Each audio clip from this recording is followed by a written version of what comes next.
Không? Dạ, không lấy.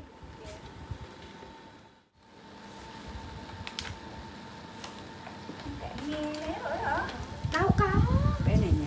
Không hay và nấm ạ. Nấm thịt. Tại nghe nó cái bé đợi đó, nấm miên đúng rồi con. Đi ra nè. Cái đây bác đợi đây luôn cho con. Con múc đi.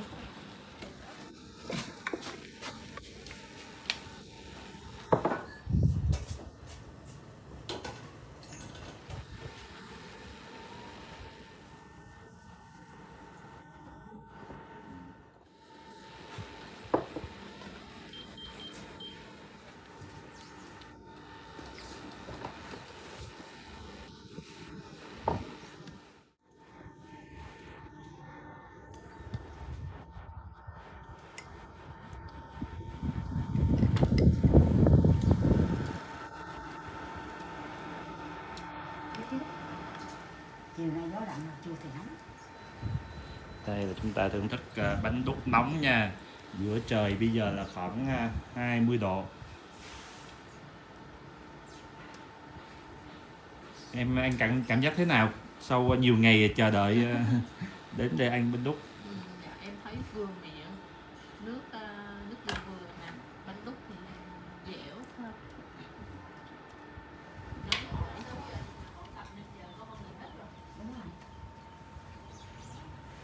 Đúng rồi, Đà Lạt mà không đi ăn thì hơi uổng đúng không? Tùy theo lúc này hết hè rồi, chừng khoảng 30 tô, 30 tô chứ là còn đó hạt rồi. Hạt sớm lúc 4 giờ hết rồi.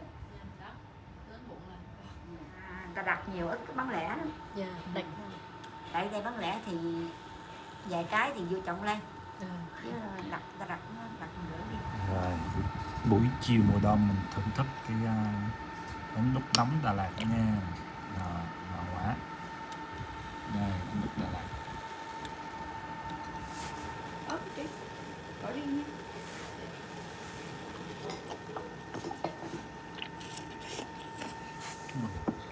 Em hay nghĩ lắm. Trời mưa thì không được nhiều chỗ mưa nữa. Trời mưa thì em sẽ bán hết.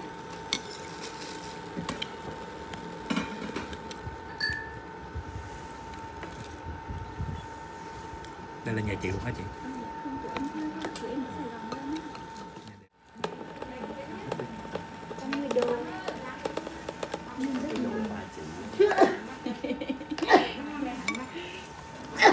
Ê, kêu cô ra.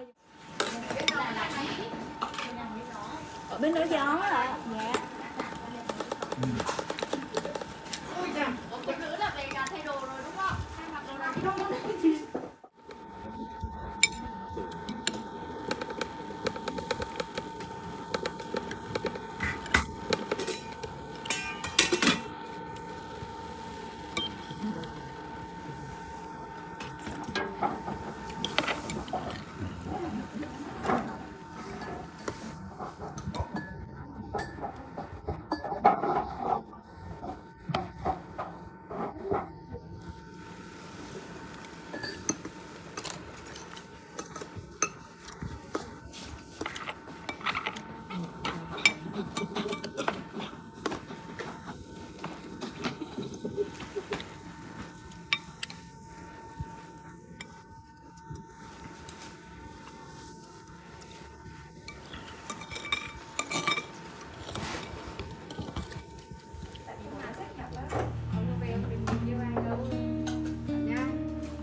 cho thì đi ăn